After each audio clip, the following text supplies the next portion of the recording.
This is Guardian Radio, your station for up-to-the-minute news and intelligent, interactive, and engaging conversations. 96.9 FM. The views and opinions of the hosts and guests are their own and do not necessarily reflect the views of Guardian Radio.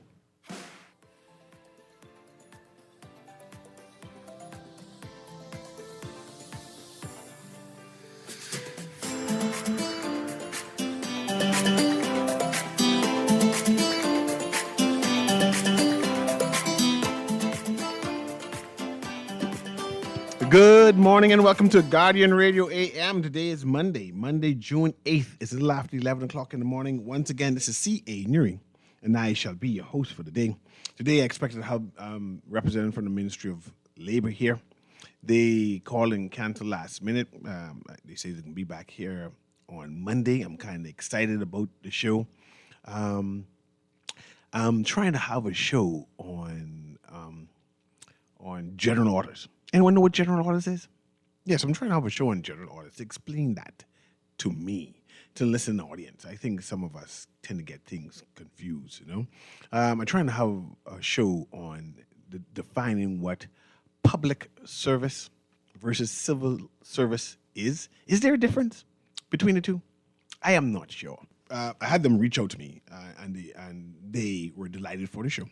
I'm trying to organize something more permanent to explain certain things happening at the Ministry of Labour. So I'm wishing that good luck to see if that works out.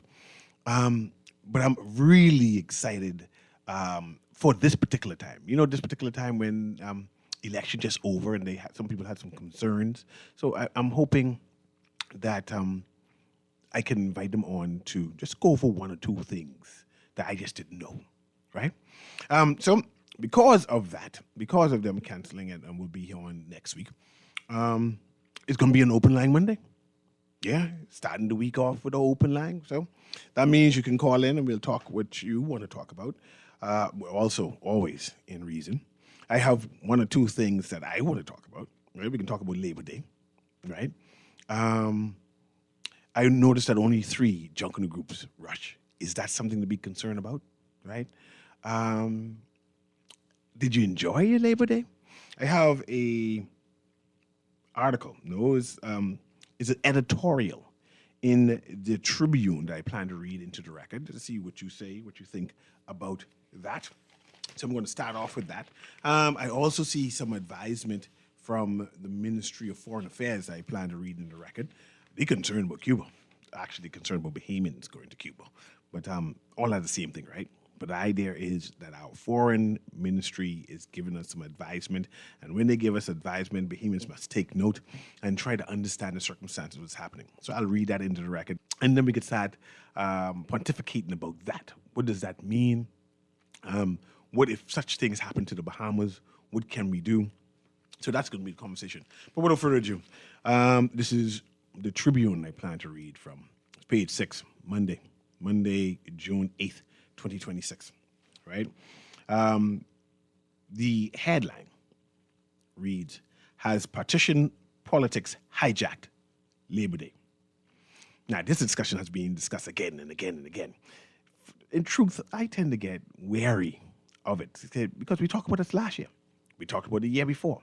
We talked about it 5 years ago, and we talked about it 10 years ago. But I guess it's something that is a thorn in a number of our backsides. So therefore, it aches us. And because it aches us, we need to debate it. We need to have a discussion about it.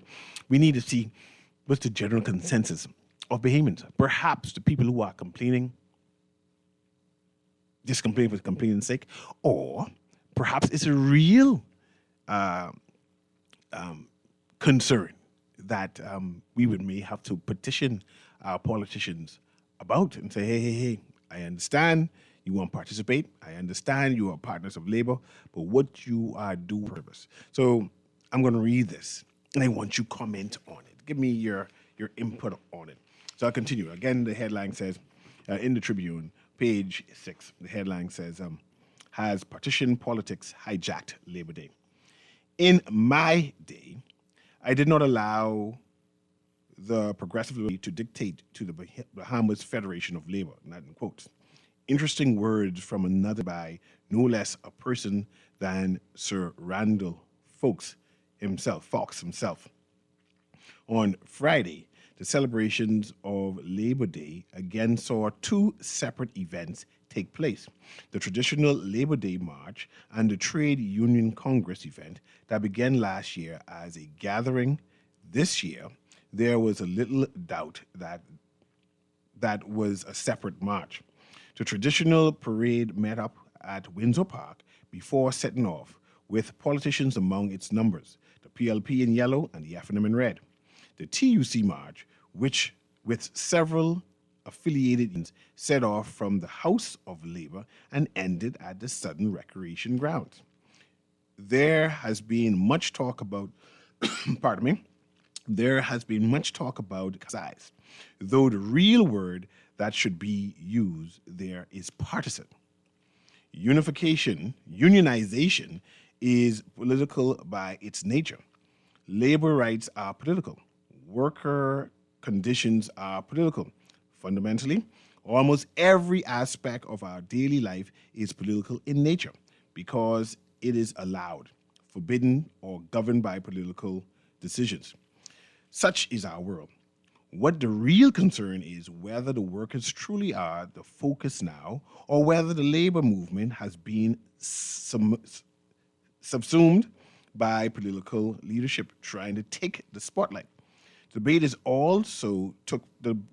also took place last year when the very idea was rejected, even as Prime Minister Philip Davis and supporters joined the parade wearing Ride the Wave with Brave t-shirts. This year, the shirt said Choose Progress, as party supporters made the most of those election t-shirts that otherwise would be gathering dust in their wardrobe. Across at the F&M section of the parade, they too having previously declined to wear party colors. The explanation from the party leader, Michael Pintard, was essentially that if the PLP were going to keep wearing party colors, the F&M might as well too. If you can't beat them.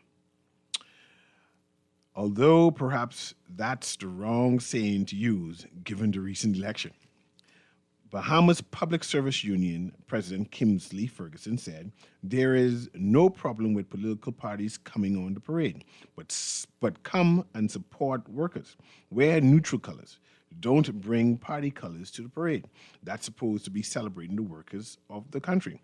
TUC President Obi Ferguson, Casey encouraged participants to wear black trousers and white Labor Day t-shirts rather than political colors. Yet, despite such pleas, out came the colors.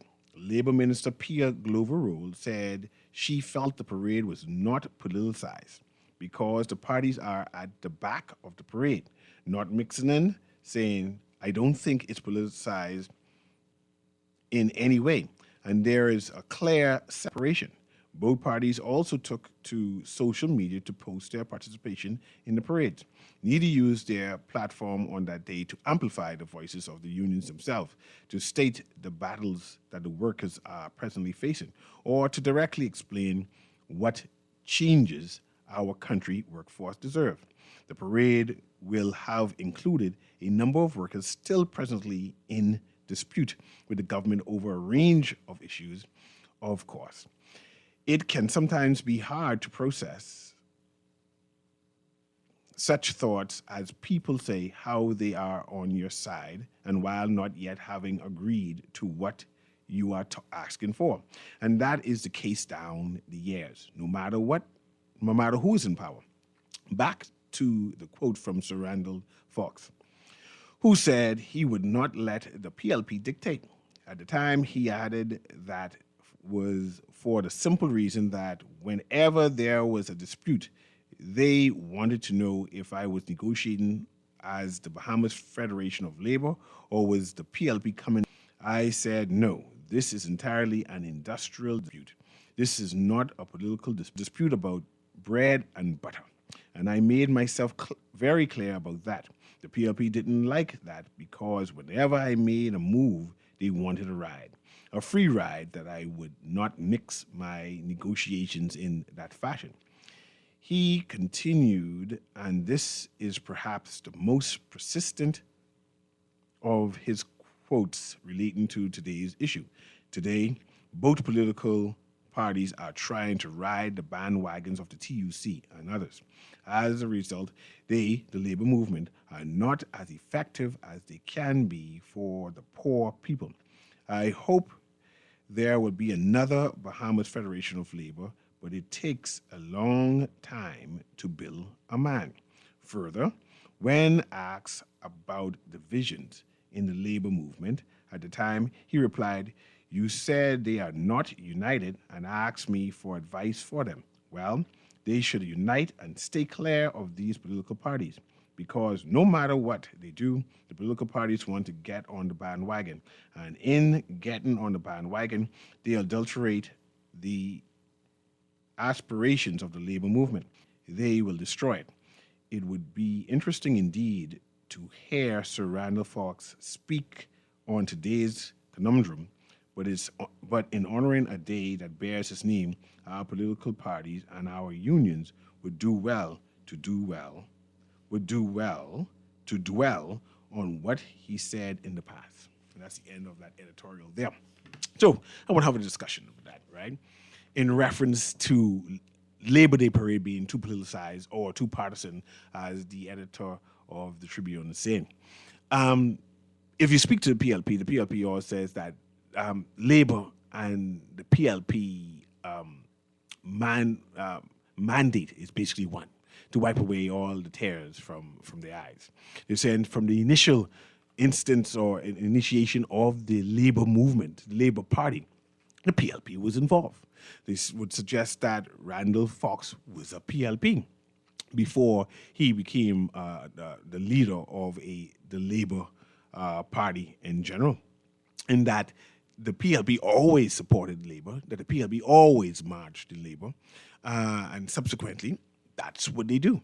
Now, the question is it too politicized now when the Progressive Liberal Party from the past, and we can talk with them for the settlements, is when the PLP as a political party is huge, far bigger than all of the unions put together. When the labor march has been completed, the PLP in their marching goes on for at least 30, 40 minutes, going on to an hour of this marching on to Bing. That people who would traditionally participate in the labor march under the banner of their union have now opted to say, man, the union does not matter to me today.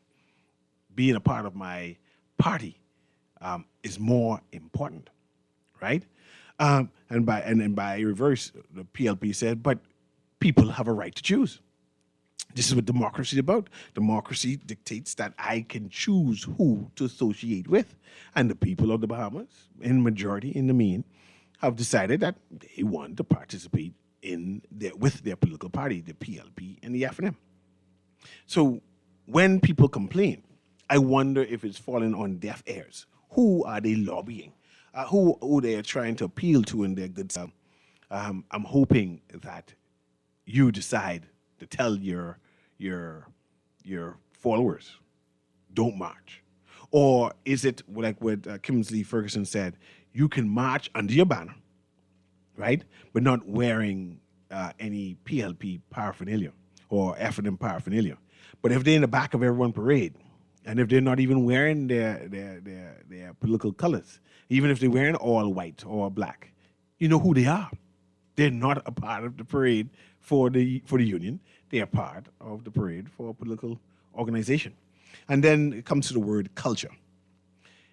After 25 years of marching, after 30 years of marching, going on 40 years of marching, can we now say that the PLP marching on Labor Day is a part of Bahamian culture?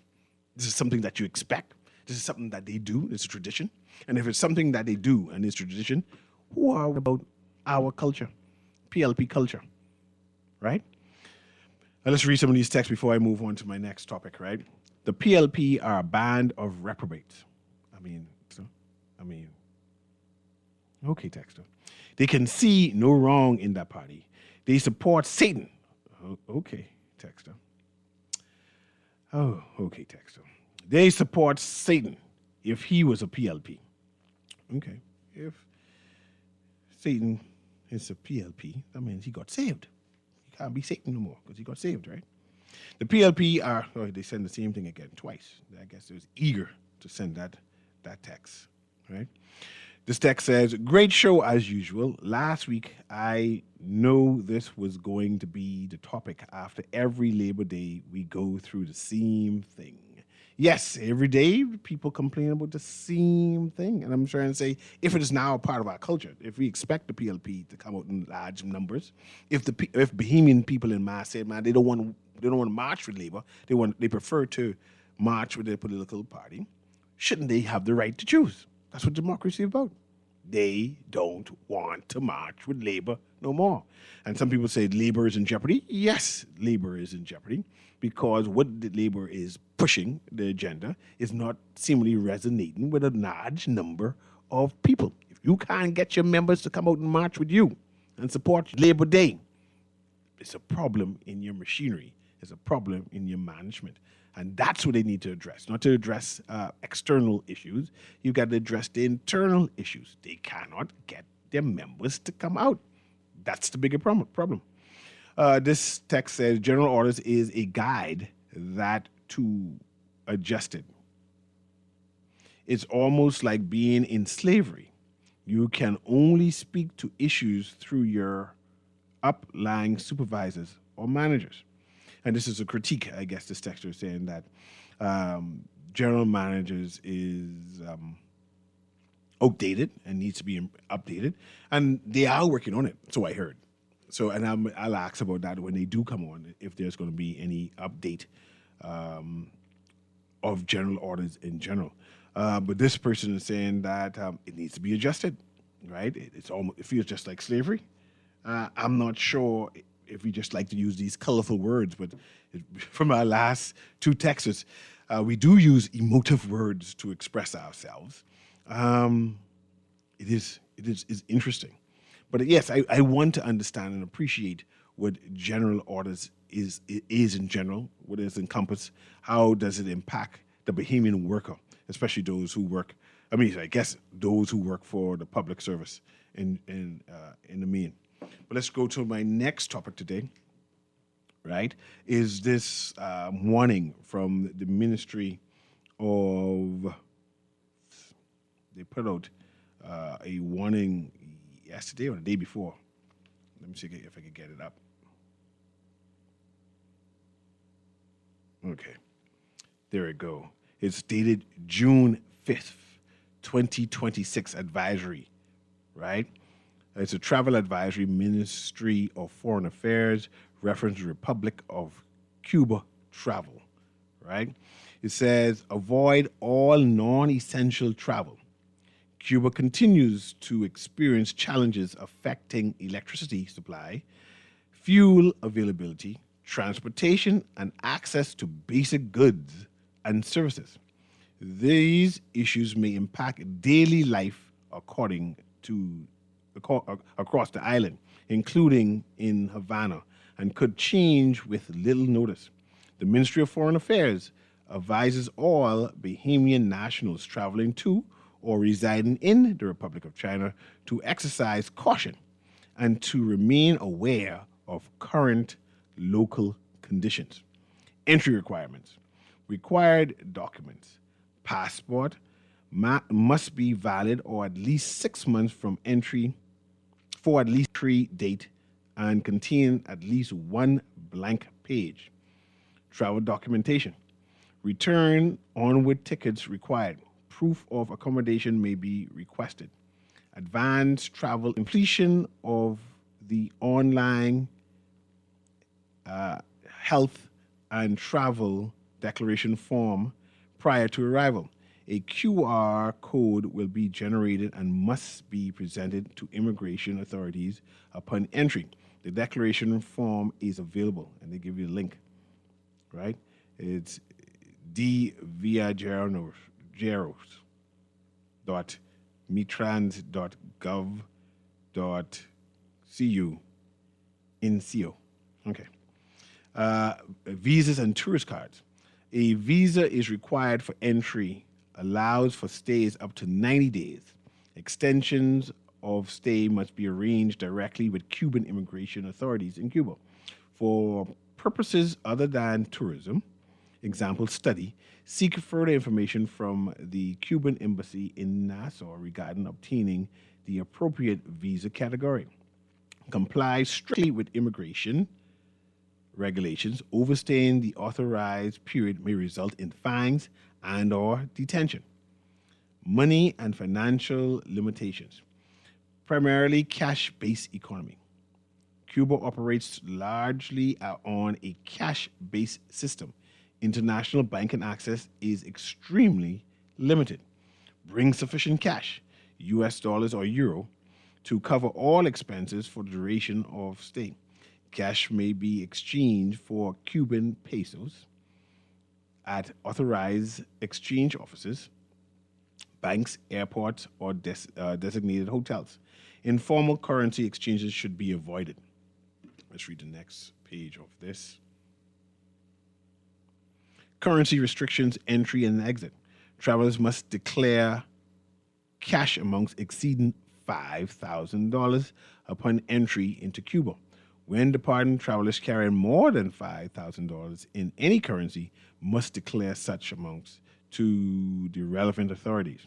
Failure to declare amounts above the limit may result in seizure of undeclared funds. ATMs and banks. As of June, international Visa and MasterCard transactions have been suspended in Cuba. Travelers should not expect to use foreign credit or debit cards for purchases or cash withdrawals. In addition to cash, travelers may utilize the domestic prepaid, the Tarjeta Classica card, which is available to purchase and use within Cuba. Classic cards can be purchased at the CADECA, currency exchange offices, the Banco Financiero International, the BFI, branches, or special desks in the hotels and airports. Safety and security. Generally considered a relatively safe destination, but maintain vigilance. Petty crime, including pickpocketing and purse snatchings, may occur, particularly in crowded or tourist areas.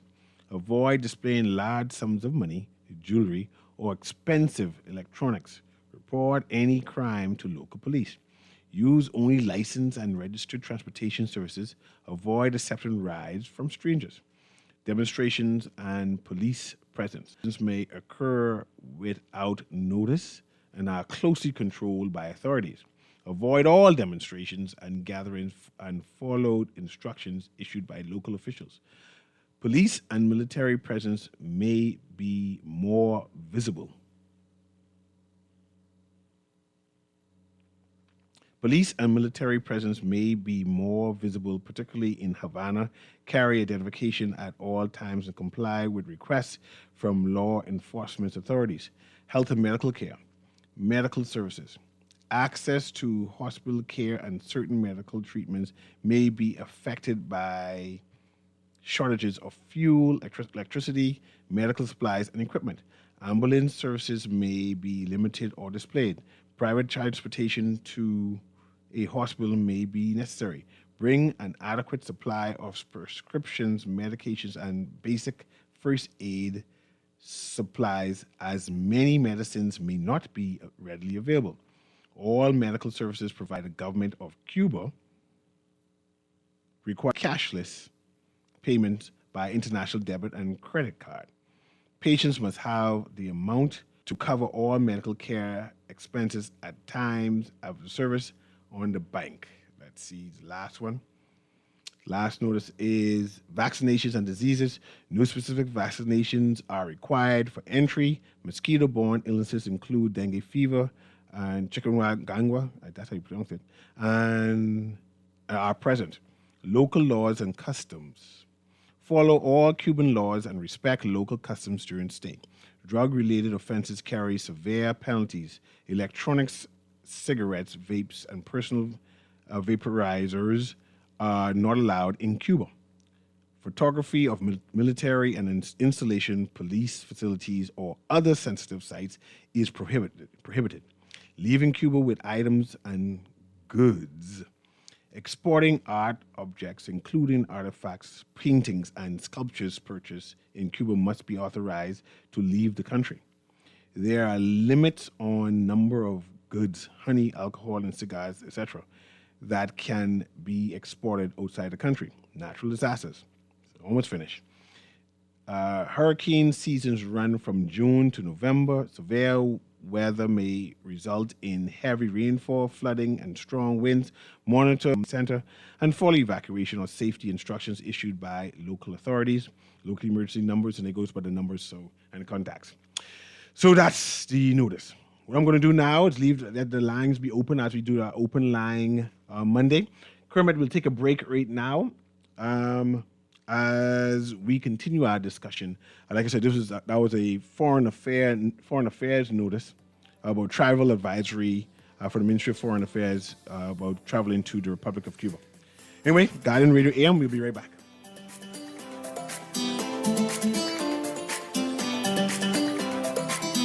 Just sign in and have a seat, please. They'll call you in for your x-ray shortly.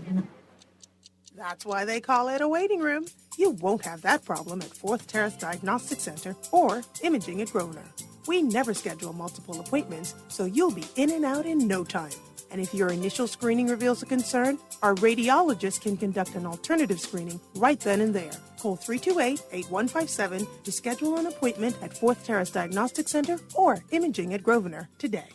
Girl, you see how Cora eye look funny, all black up yesterday? But she say she bump into a wall when she's running after the churn dam. Yeah, but last Saturday, you see her arm was all black and blue, right? So what you saying? You think something wrong between her and Jack? Just man, I hear him and Cora last Friday. I hear him say he hear Cora have eyes for Junior. Now you know that ain't true. Cora is a good woman, does mind her business, take care of them churn, and go to church every Sunday. So what you think we should do? I think we should report Jack, you know. Cora don't say nothing, but silence hides violence, and we don't want to line up in the cemetery. Not me. I ain't getting in nobody business, then Jack come after me, and I land up next to Cora. No, man, we could call a text Crime Stopper. And remember, we can even get some grocery money for our tip. Remind me again, how does this work? We can call them in Miami at 328-TIPS or 328-8477. Or when we in the island, call toll-free at 300-TIPS or 300-8477. And if you don't have no minutes, use the Crack Crime Bahamas app, and we could text them, and the messages get on mix up before it leave your phone, so nobody can know what you saying. So what we waiting on then? Let's go earn some grocery money. Hope still lives in community.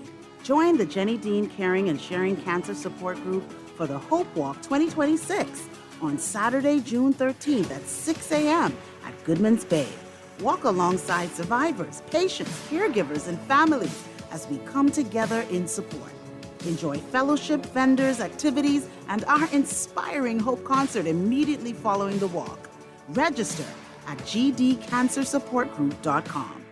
To the world, he is your dad, but to you, he is the world. Shower your dad with love with a gift from Kelly's House and Home's Father's Day sale, Friday, June 9th through Saturday, June 17th. Save 20% off selected tool sets, luggage, and fishing, diving, and camping gear, except on net items. Saturday, June 8th, and if you are standing on the lucky spot, you could win a gift basket for Dad. Visit our Facebook page for more information. Shop Kelly's House and Home's Father's Day sale, June 9th through 17th. Happy Father's Day from Kelly's House and Home. Cancer touches far too many families, but hope still lives in community.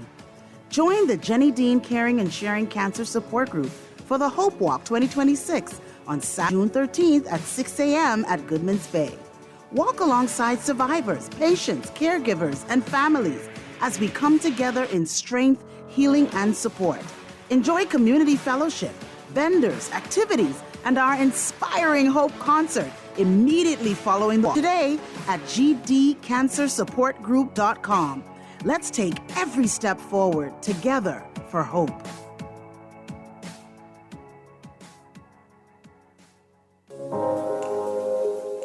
Love the show? Want to give your support? Become a sponsor today. Call 302-2300 for our rates and packages. That's 302-2300. Become a sponsor on Guardian Radio 96.9 FM. Fresh news, smart talk, all day. It's that time again for the 31st annual Michael Scudery Peace on the Streets Basketball Classic. Bring it on now, let's go. Whether you're a player or a fan, you don't want to miss this one. The action starts July 13th at the Hope Center.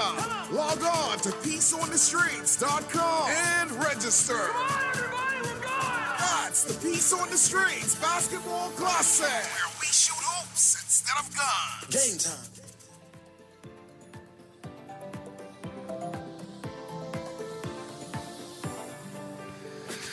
And welcome back to Guardian Radio AM. Of course, it's CA Newry as we have an open line Monday. Downtown is having a protest right now. There's a number of protesters from the Free National Movement that is protesting. They are concerned about the Minister of Finance, Michael Alkitis, and his involvement with a company before he or during he was his minister, something to that effect. At the same time, the PLP has a protest going, or a protest of support demonstration, where huge supporters of the Minister of Finance, Michael Alkitis, is opposite the FNM protesters. They're going back and forth with it. They're for and against what is happening. I find that interesting. What is your take on it? Should the FNM continue with their protests? Because they have a number of protests that the FNM is protesting about. They still trying to find out who is this. Did a number of demonstrations regarding that, and they are also concerned about the Minister of Finance and his involvement inside this construction company. When did he start? Did he know that one of the owners was one of the the person who got who was arrested recently in the United States? And so they're going back and forth regarding that issue. We know that as part of what the opposition does, they oppose. They as Her Majesty's, His Majesty's loyal opposition, they trying to protect the integrity of the Bahamas, and I guess they have the right to do that, and they continue to push and lobby. I think the chairman of the Progressive Liberal Party has answered them. I think he's declared that this is a nothing burger. I think the party leader has also spoken on it, that this, and the Minister of Finance definitely has spoken on it, as there's no need for him to resign. And that's what the FNM is calling for. So we at that bypass right now, and where both parties now continue to demonstrate downtown but I see we have a telephone call here. Let's go to them on this open line Monday. Go ahead, callers. Guardian Radio AM, you're live. Go ahead, caller. Can you hear me? Yeah, you're live. Good. This thing with Alkitis and the young man with the company, the building company. Now, first of all, I don't believe him. But I've never seen this man play, but I heard the name for the last 20 years. I've been hearing about this player, but I don't know him, not until they put him on TV. You're trying to tell me somebody in his party didn't know the nature of this man and couldn't tell him? Because everybody, they're always talking about all his family, friends, and lovers and all that. I don't know him at all. I never heard the name in my life. Okay, I've been hearing it for about 20 years. Yeah. Off and on, and he was living in Panama, and he was living all down in Central America. I could tell you a couple of things I've heard. Perhaps it's your circle. Perhaps it's a circle that people you hang around with. Yeah, but listen to me. Somebody in this man's circle should have known knows who he is and should have advised him. Yeah. He can't tell me he don't know nothing about this man. You can't tell me. You can't take people for fool like that. And this is a small country. But how come I don't know nothing about him? But see, I don't know. But I don't know him until I saw the picture. I only heard this guy's name going around. But I try to say I have never heard the name in my life. Well, fine. True enough. Situation or around a circle of people who know certain people. So you know certain names. And if he don't know the name, Somebody in his party should have told him. You trying to tell me nobody in that party knew him? Nobody told me. But you're not in the circle they running in from. Man, I'm supposed to know everything. This is what I do. I know people. You see, and then you also got to have street sense too. You got to be on the street to hear things too. That's true. I'm not a street person. You don't know nothing about the street. You may be a street person and you know these things. That's why you know. That's why you heard the name. I tell you, but like I am not a part of the street. I've been hearing Maybe the name. Mr. Halkitis is not a part of the street like you. Saying that he went to jail and all. Yeah. You're trying to tell me nobody know this man? I have never heard the name in my life. Okay, let's say 90, for instance. I know 90. I've never seen 90. I know. I glimpsed him a couple of times. They used to give us lunch money when we walked past the street. I haven't seen him. I wouldn't know him from a can of paint. That's because you never used to get no lunch money. Okay, but I'm just saying. I grew up poor. Those two names and when I used to catch the bus to Sac, him and the number man Bo used to give everyone $10 to $20 so we could catch the bus. I heard about Mr. Bo too, but I've never seen him. Yeah, but I try to say we grew up poor. You didn't grow up poor. If you grew up poor off East Street and off Beanstown, you would have get your $20 too. But Mr. Newry, let's stay focused now. I was talking about the $20. He can't tell me nobody in the PRB knew this man. He can't. If he want people to believe that, and then nobody told him, he got us all for fools. Yeah. All right, that's all I got to say. I appreciate you. I don't know who he is. I never heard the name. This texter says, CA, you ain't hear about Spy. Who is Spy? You ain't hear about Spy either. Hey, laughing me off. Y'all could kill by PLP full of gangsters. They have money. They are the money men. Al-Qaeda ain't a part of them. All of them know these fellas. But who's Spy? The singer? How come you all know so much suspect people? Okay, I get it's you call. I come to you right now. This texter says, Mr. Newry, Pintard said he did not believe Michael Pintard's statement about communicating with Gardner to top notch during a specific period. Pintard said Halkitis should therefore resign and do so only because Pintard doesn't believe Halkitis. I don't think Mr. Pintard should go into any integrity match against Halkitis. Rethink that one, Pintard. And while at it, report to the police on passports that you said fell to the floor in the airline. I can't go die right now. We need to find out if we have an issue with the passports and we have any information, report it to the police. And Mr. Pintard has a right to protest. I'm not going to stop him from objecting and lobbying for. And at this time, if Mr. Halkitis doesn't want to resign, it goes down to the Prime Minister, and Mr. Halkitis serves at the pleasure of the Prime Minister. And that ends that. But nothing wrong with lobbying and pushing for it. Go ahead, caller. Guardian Radio AM. You live. Yeah, good morning, Mr. Newry. Good morning. How you doing? You know Spy? Pardon me? Do you know Spy? Spy? Yeah. Who's Spy? I don't know. That's what I'm trying to tell these people. I heard the name Spy before. I don't know. Is there another alien? I don't know. I thought he was a singer.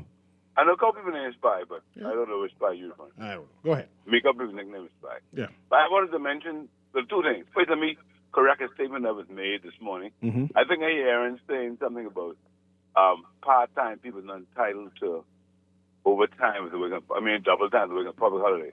I wanted to clarify that because a lot of employers have this attitude too of saying if you ain't work X amount of hours before the holiday, you don't get paid for double time. That's not what the Employment Act says. The Employment Act says as long as you work on a public holiday, you're paid twice your hourly rate. Ain't saying nothing about how many hours you work before then. As long as you work on a public holiday, you're paid twice your hourly rate. So let me make sure I make that clear. Do government workers get overtime? Of course. I did not know. The law says you work in excess of 8 hours in any given day, except for time and a half after the 8 hours. Okay. That's law. Okay. All right? Now, you were talking about general orders. I wanted to make some comments to you as related to general orders. And anytime you speak about general orders in the public service, and in the president's available, nobody, you call me. I appreciate that. I appreciate that. Now, let me tell you, when we did the first, my administration as president of BPSU, did the first industrial agreement between the Bahamas government and the public service. In 2009, I was signed off on the Perry Christie administration. 2007, I was signed off on the Perry Christie administration. It was intended to replace general orders. We tried to cover everything possible so that the industrial agreement will be the document that governs the public service. Okay? what was supposed to happen after the signing of the industrial agreement. The government had agreed to come with a new public service act that would bring the general laws and the act in line with the industrial agreement. That's what was agreed to back then. I can't say that ever happened the way it's supposed to happen, but that's what it was intended to be. It was intended to replace that old chaotic document called general orders, okay? So one of the things was back then, and I say this without fear of contradiction, the TSS back then didn't want that general orders to be done away with, but they didn't want to take time to learn my view, they didn't want to take time to learn the industrial agreement, and secondly, they felt as though they were taking some power from them. So all this talk about civilians not being able to be dismissed from the public service, the industrial agreement spoke to major and minor breaches, and it spoke to the penalties for those breaches. So there's no such thing as a civil servant going to be dismissed. You can be dismissed, but there's a procedure that has to be followed in order for that to happen. I need to bring you on the show. We could talk about the updates or proposed updates in terms of general orders. I don't know they put on general orders for. I don't know why. That's some document. I think it came into play right after we got self-governance. But that was intended to be done away with. General orders does not apply in no manner in this modern 21st century day of business in the public service. It's a document that needs to be done away with.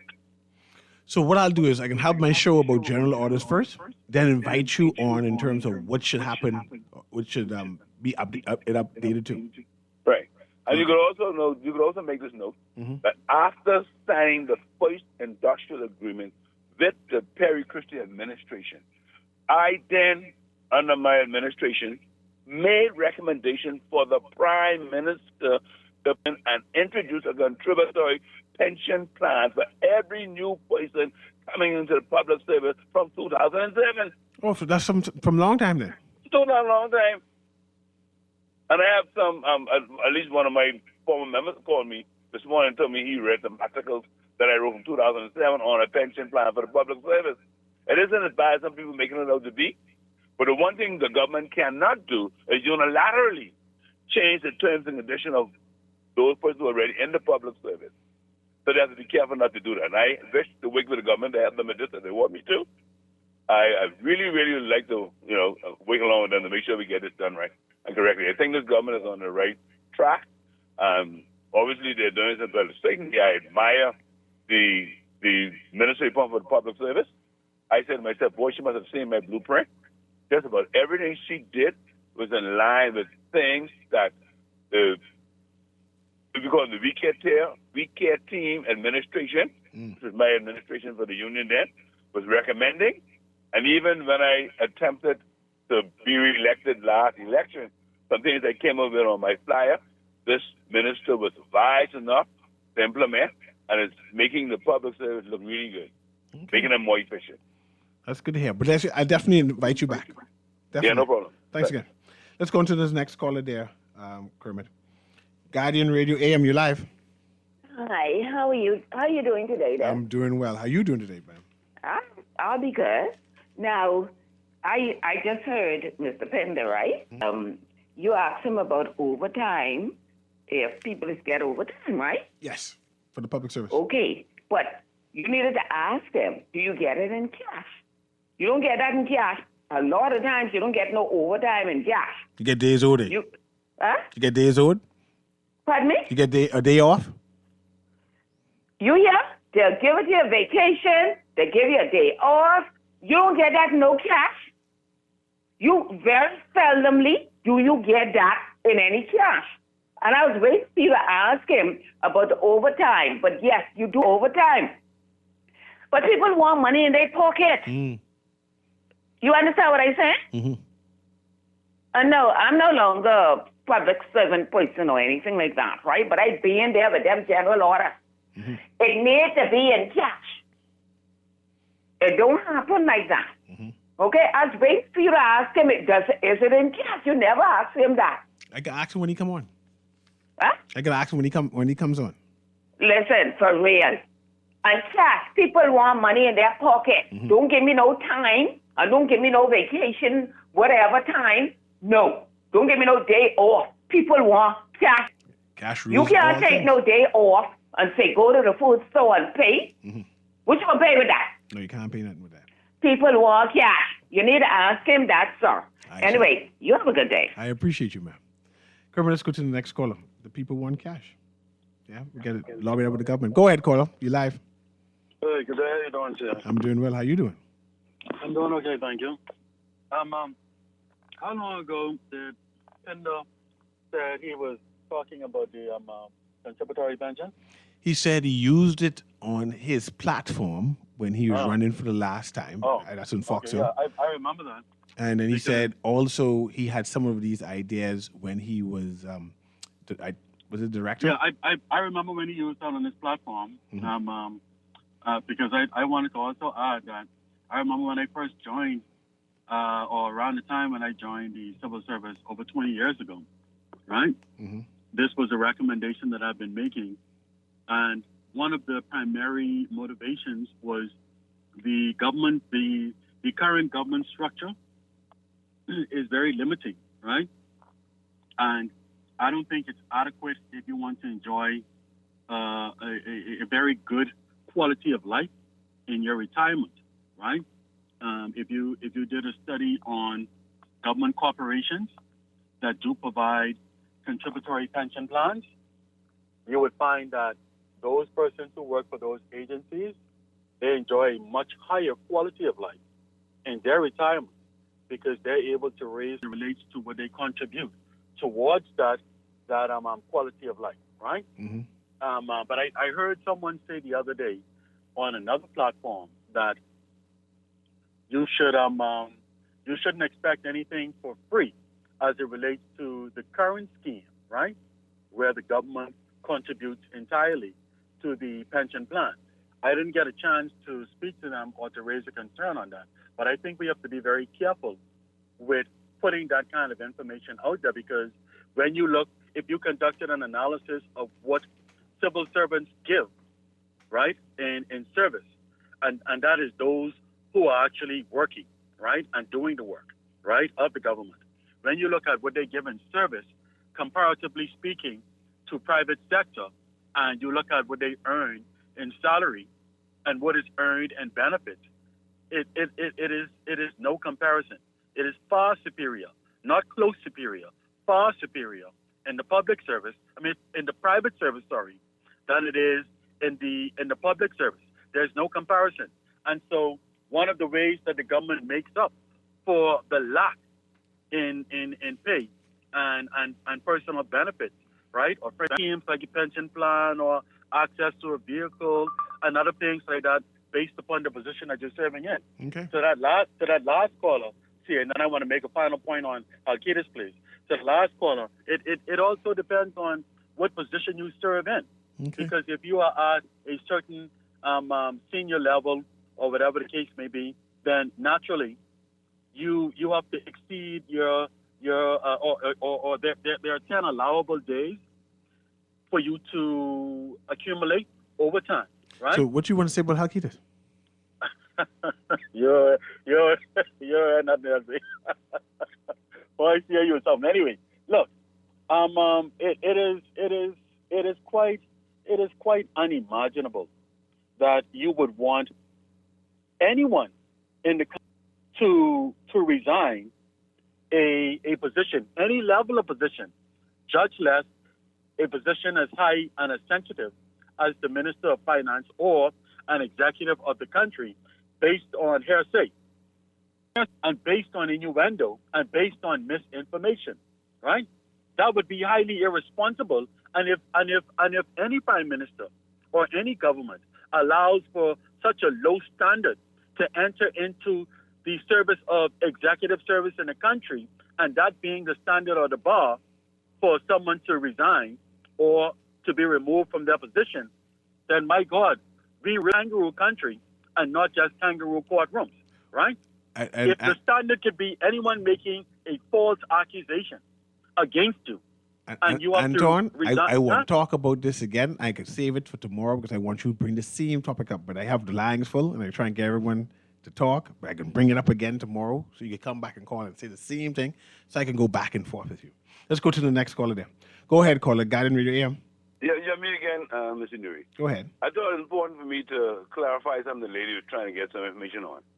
The law does not say you give an employee back time for working time and a half or working on a public holiday. That's not in the law. It says you are paid twice your hourly rate if you work on a public holiday, and it says if you work on your day off, you get twice your hourly rate. And if you work overtime, you are paid time and a half. Your salary times half. And never, ever said you're giving time back. Now, the employment does not protect managers and supervisors. So especially those in the public sector, the government offers something called casual days for people who go on beyond call of duty. But even if the government permits you to work overtime, and any employee who permits somebody to work overtime must pay according to the Employment Act. There ain't no exemption in there. I appreciate If you. the government scares you to work overtime, they got to pay you.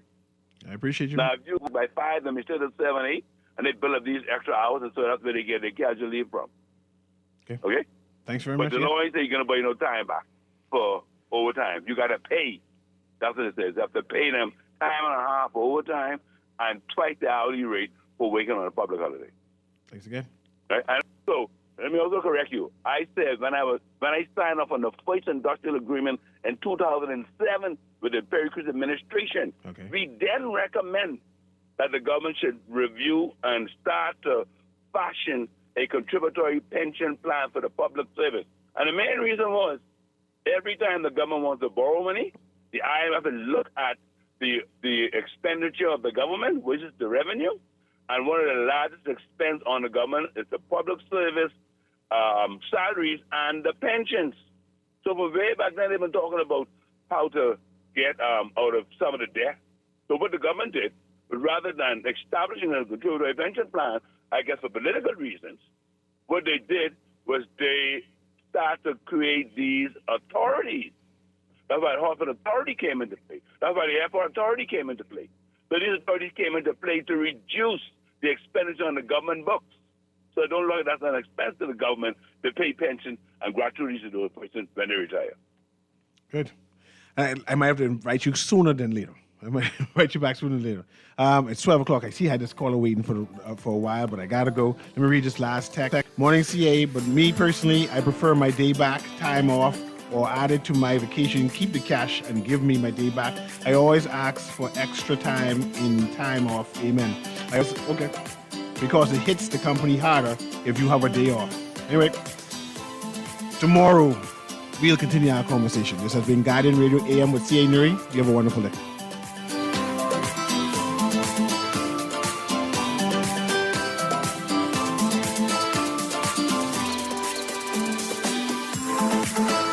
This is Guardian Radio 96.9 FM, streaming on GuardianTalkRadio.com and the Guardian Radio app, Nassau, Bahamas.